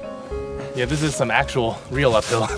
It's quite a change from our leisurely hike. Yeah, I think including this one, it's gonna be one of 3 uphills. I figured we were due for it eventually because the last time we came here, we started on a really big uphill. I remember struggling. Here's another sign of new growth. There's a sprouting acorn here. And this top part will root, and this part will become the leaves and stuff. So they can just start sprouting even if they're not in the ground? Yeah, I've seen that a lot actually. I think eventually they dig their way in. But it makes sense if you think of it, because they just land on the ground and bounce around. Before too long, we had made our way past where Bryan and Andrew had explored yesterday. The combined heat of the sun and the uphill hike quickly warmed us up. As we continued hiking, we came to a wide open hilltop campsite. Wow, this is a sprawling campsite. Next time we come back, we'll stay here. We'll just go between this one and that one. We hiked past several massive oak trees, following the path's gradual downward grade. All around us were signs of life, flowering spice bush, and lush, sporulating moss which glowed in the sunlight.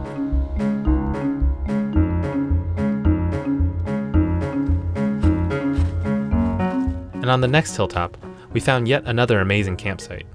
There's definitely no shortage of very nice campsites here. Love ridge tops like this in this sort of weather. Finding a campsite like these hidden on the ridge tops is just so satisfying. Nearby was a fallen tree with mushrooms growing on it. These are violet-toothed polypores. The violet color has kind of faded from the tops of them, but if you look underneath, you can see that the surface is kind of toothy instead of just being a pore surface. So, yeah, and they're all over this tree. And then over here is a maple tree. Doesn't quite look like it because sometimes the bark on these trees can vary, but if you look up there, you can again see the branches oppositely branching. And this is actually the time of year where people start tapping maple trees for sap to make syrup.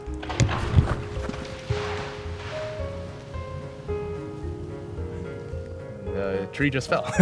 So this is actually the time of year where people start tapping maple trees for the sap, and they boil that down into syrup. But I'm curious if there's gonna be a lot of output, because usually having really cold winters is a good sign that you're gonna have a lot of sap flowing, because it's the freezing of the sap in the tree and then the thawing that makes it really run.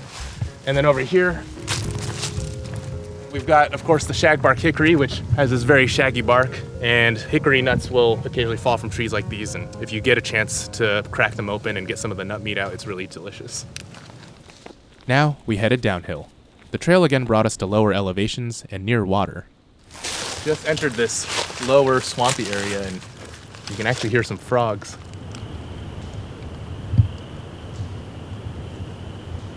And actually, those are American chorus frogs. They have this kind of upward, gurgly sound.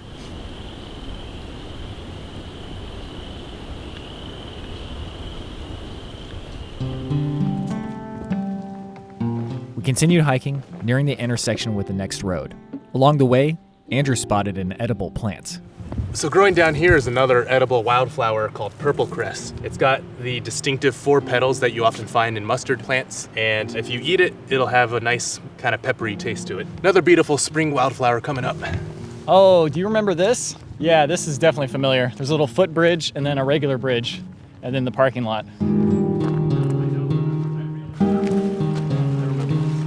Yeah, at the end of the last episode, we looked longingly in the distance. There was some sort of bike event going on when we came here last time. No. Last time we were here, there was a group that ran and drank beer. Oh, yeah. It was like the beer run club or whatever. But we're going up there, and we're going to cross the road. I won't spoil what we're going to see, but if it's still there, it's pretty cool. Okay. From the parking lot, we crossed the road and made our way onto the next portion of the hiking trail.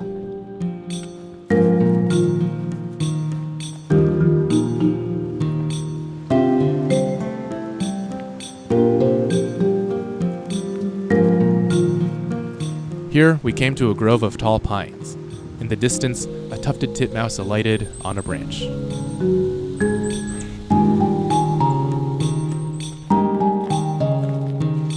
The trail took us higher up, where we came across a vernal pool. It was frozen, I'd walk on it.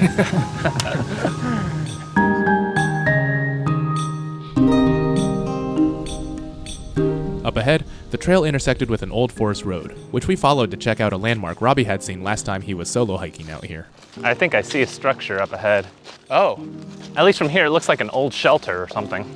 Oh, I love those bird sounds.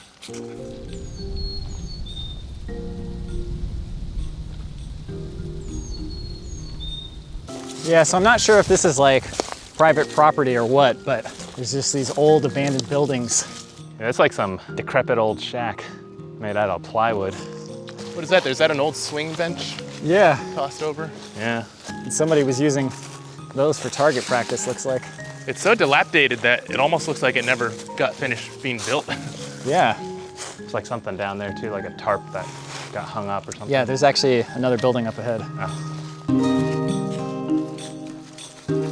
More of this is missing than since last time I was here. There was actually walls and stuff up on this. Now this looks like it was unfinished. And maybe it was supposed to be like a little getaway cabin and it just never got finished. Because it's pretty small. Like the windows actually look pretty nice.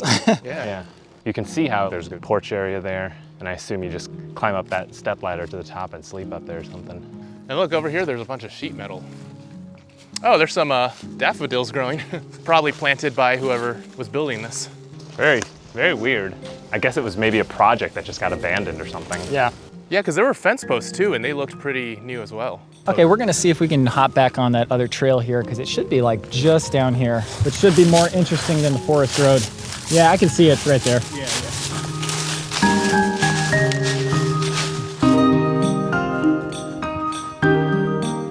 Back on the trail, we entered the Sweetie Hollow Nature Preserve. Here, we saw an edible bittercress plant, and we saw an interesting object on the ground. There's an old turtle shell here that's just been bleached by the sun. You can see the inside of it with that spine structure. And then on the other side, you see all the scales. I think we're all kind of feeling the heat today. Plus, we've already hiked more today than we did all of yesterday. At least the post-hike meal will feel a little more earned. Yeah. We now came to a junction. The path we were taking would make our hike out a good bit longer, but would reward us with some nice scenery. In the meantime, we came to another vernal pool. It almost seems man-made. Yeah, it's so interesting. Vernal pools like this are temporary wetlands that create a vital and unique habitat for amphibians and other animals and plants. Further on the trail, we came across a large uprooted tree, and we took a closer look. Wow.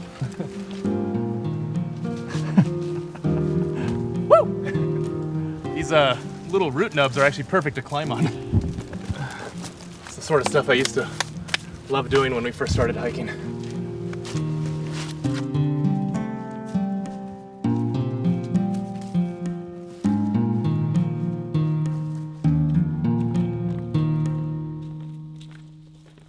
The path now led us down into a gully, surrounded by sandstone bluffs.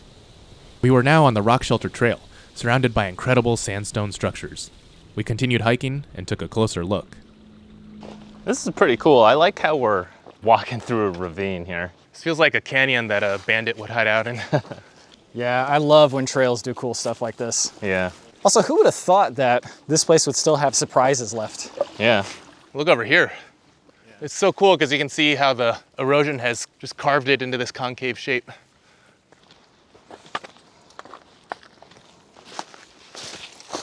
Yeah, you can just picture the rushing water coming in here and just hitting that wall and then flowing down into this.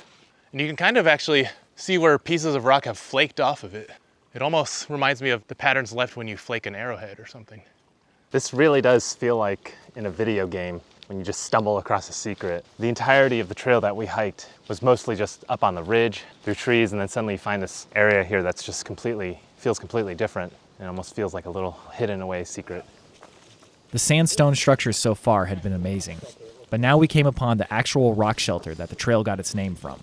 Whenever we visit places like this, I always think it's amazing how stuff like this is just hidden in an ordinary looking plot of woods. That is really cool. Looking out and seeing all the curved, carved out rocks with the sweeping riverbed, it is really cool looking. What I find interesting is all these delicate carvings that you see in the ceiling caused by the water erosion. You don't really notice this on the bigger ones because you don't get to see them up close. It's actually really cool how smooth it is. The beautiful rock shelter was a wonderful end to a wonderful trip. It had been a while since we had such a relaxing, easy trip, but it was a welcome change in pace.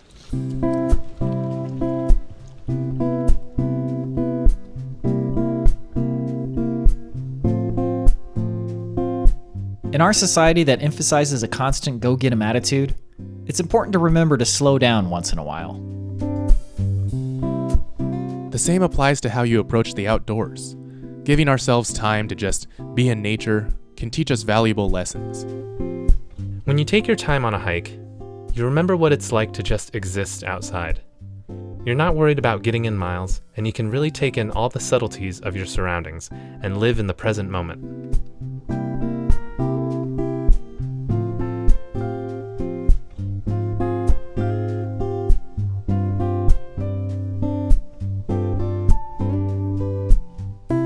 Backpacking for us has never been about just putting on a heavy pack and walking on the trail.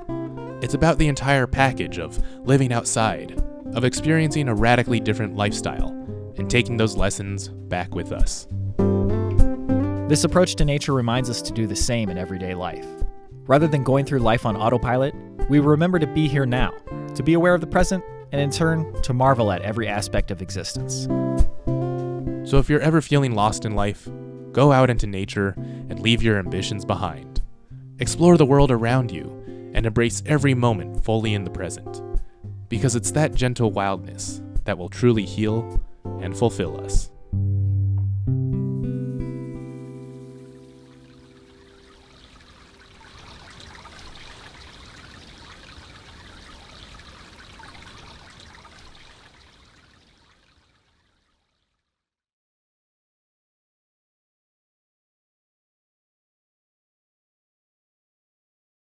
Hey everybody, thank you so much for watching our videos. Please remember to subscribe and give us a like. Also, if you'd like to support our channel further, please check out patreon.com/adventure. For just $2 per full episode, you get access to behind the scenes updates, commentaries, bloopers, live streams, and more. And if you still can't get enough, we've got all sorts of merchandise, like stickers, t-shirts, and all sorts of other things that you can check out. Either way, thank you for watching, and thank you so much for your support. We'll see you on our next adventure. We've got more of this shale looking stuff. I actually think this really gray stuff might be clay deposits. Oh yeah, check this out. See how malleable this is? Whoa. There's a bunch of clay in this area.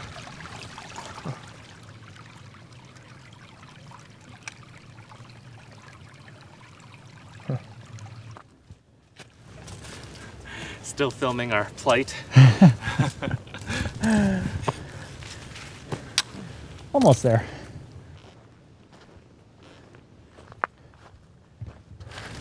Nice and flat.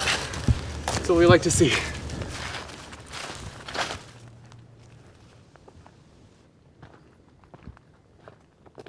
It's got to be just right up ahead, right? I think we're like 0.3 miles from here. So I don't know if that's more or less than what you expected. But It is roughly in line with what I expected. Okay. The hunger has definitely built up at least, so I was worried the post-hike meal wasn't going to be satisfying this time. That will not be a problem. We're here. Okay, almost. Up ahead will be our car. There's a bike trail. There's a right. actual trail. Let's take the bike trail. It'll be easier. Okay. Yeah. Now this is walking. Why is it so much easier? Like, it's not that much different, but it's so much easier. I think it's like the lack of any sponginess. It's like all your energy is just being pushed back. There we are, to the left. It's gonna be a good post-hike meal. Oh yeah, that is a nice sight.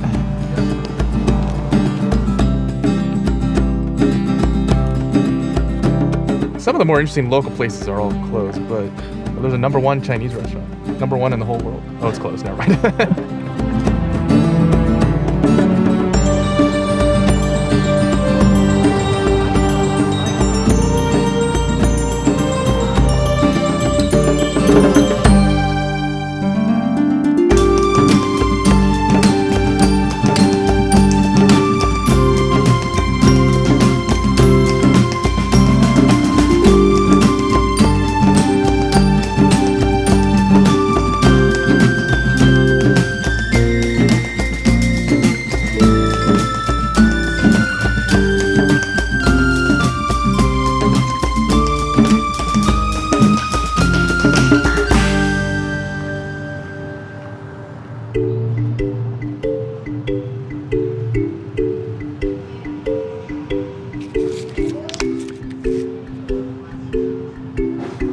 eat a baked potato. I was thinking of trying the brisket and seeing once and for all if briskets or ribs are better. I don't want to be part of it. Literally say that. Yeah, I think he does. I was worried about the portions here, but clearly I didn't need to be. Holy cow. Iron Treat's good. I don't even know where to start with this thing. Looks awesome. This is it's got topped with an onion ring. Those are thick. This is gonna be great. Oh man, this is crazy. What we gotta do here is We went to Big Bend. We got barbecue after our trip, and there was a debate opened up about if brisket or ribs is better. I think we're strongly on the side of ribs, but I'm on the side of ribs. okay. So you've had a bite of the brisket now. it's good. Don't get me wrong, but Now have a bite of the ribs. really, these ribs are a little drier than usual. So in this case, I say they're about even, but I still think I defer to ribs. Okay. Yeah, I don't know. Just for me, brisket's good, but it's just like feels like fancy roast beef to me. Yeah, yeah. Well, I'm gonna eat my fancy roast beef. Fried pickle. I like the tanginess. Oh, those onion rings. Onions are good. Are you satisfied? That is a ridiculously huge amount of food. This is kind of what I imagine when people say barbecue, but every time I've been to a barbecue restaurant, it's like a paltry amount. This is a proper amount.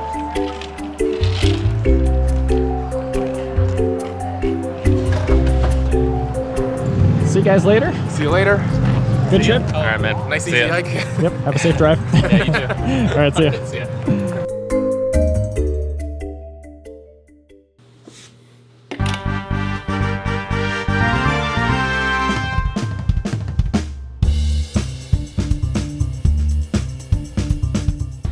Jimmy, this is Dan Vulcans from REI. He's meeting us for some product discussion. Hi, James McGill. Nice shirt. Thanks.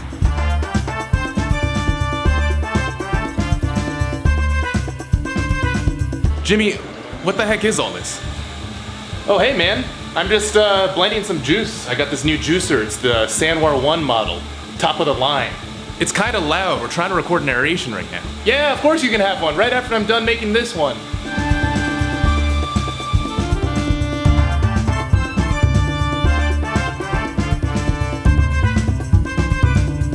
Excuse me, can I have everyone's attention? Frankly, this is not a conversation I ever thought I would have to have here at the professional firm of Leon and Lou Lin production companies, but it's come to my understanding that there's a situation with the tents. Someone has been going to the bathroom in the tents. Now, once is an accident, twice is maybe passable, but 3 times, no, that's a pattern. And we're not talking about number 1 either. Yes, thank you. There was a wag bag involved. Now, I don't need to know who did this, but Thomas, it was me. Good Lord, Jimmy, I just said I don't need to know. Hey, you know, we have to protect the environment. Every day, people leave hundreds and hundreds of gallons of poop right on the mountains, just dripping into the water supply that hikers drink from. I mean, what cause could be greater than this? Jimmy, we're not in the Rocky Mountains. The soil outside is rich and fertile. From now on, berry. Oh, rich and fertile soil. That makes sense.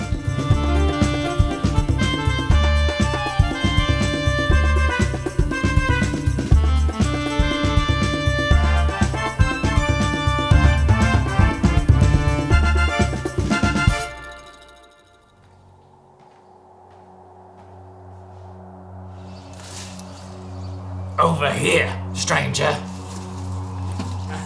Got something that might interest you. Got a selection of good things on sale, stranger. What are you selling? I've got this joystone. It belonged to Mary Sienkiewicz. Ah, I'll buy it at a high price. What are you buying? I need the TS model bear spray, the Sue and Ton special, and the David and Jennifer Dickerson water filter. Not enough cash, stranger.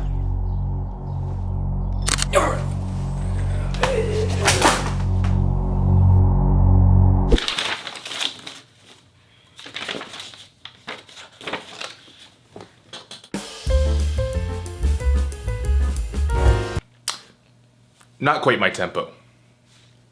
Let's kick it off at 17. 1, 2, 3, 4. Not quite my tempo. Ready? 5, 6, 7, and.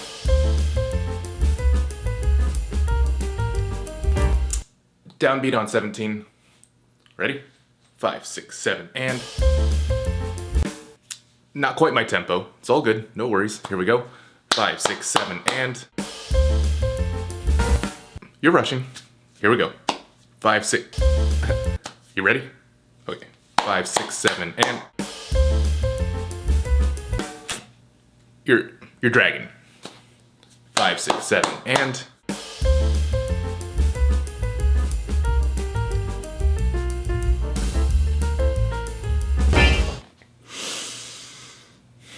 Why do you suppose I just hurled a pillow at you, Gavin Ryan? I don't know.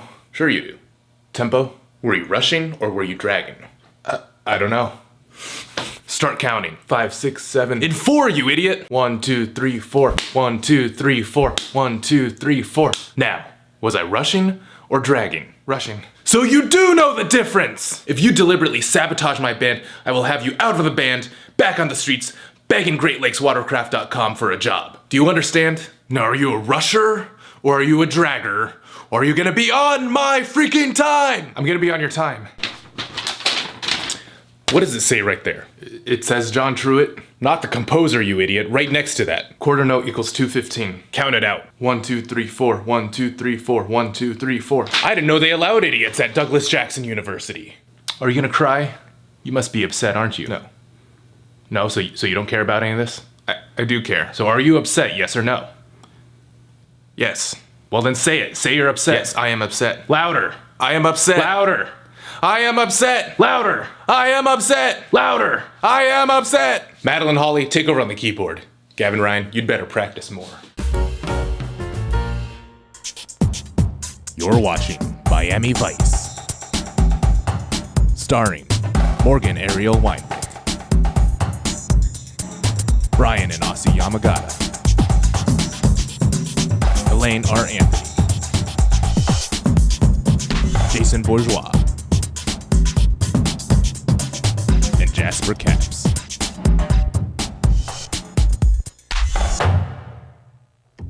Name's Joe. Charlie Joe. To some, Charlie Zhao.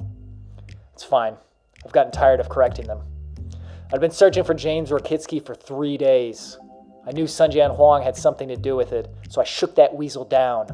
But the only thing I managed to get out of him was an address. So I once again found myself on roads I didn't want to be on to see people I didn't want to see.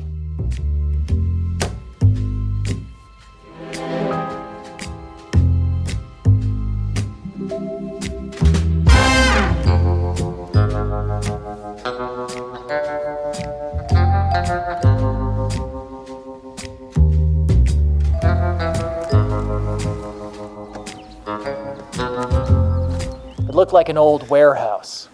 Smelled like one too. It wasn't abandoned, at least. I saw someone inside that looked like Salvador Gonzalez from the old picture shows. What? Looking for James Orchitsky, buddy of mine who used to work with me back at Expedition Research LLC. Got any information for me? Buddy, I wouldn't give you the skin off of a grape. Look, pal, he was last seen with Christina Alvarez, and I thought that maybe you'd... Is the wax in your ear stopping you from hearing? I ain't got nothing for you. Fine. But you and me are gonna have a small talk later. Yeah, I'll be busy thinking of things to say. I slinked away empty-handed. I was thankful for the sidewalks, though. At least they'd keep me off the streets. I hopped in my car, and just as I closed the door, I could tell something was off. Too late. They must have gassed my car. Next thing I knew, the world went as dark as my thoughts. When I came to, the deadliest boss on this side of the Mississippi was staring me right in the face. Bryan Kitsune. Charlie Zhao. It's Joe. You know, I don't care what your name is. I get a call from Jake Buer. He says somebody's been snooping around my warehouse. My first thought is it's J. Raimundo being up to his old self. But no, it's Charlie Zhao, the great PI, being a thorn in my side again. Joe. Oh, you got a mouth on you. Okay, all right. We'll see what happens when Joey and Mela get here. Let's see what your mouth looks like then. The names rang a bell. Or should I say, the names would ring my bell. Xboxers with right hooks as memorable as anything on the radio.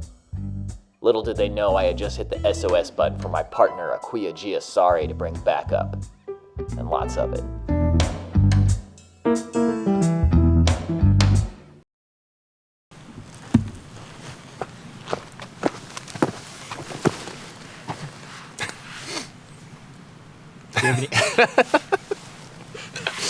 Do you have any profound thoughts while we get older and older, waiting for this potato?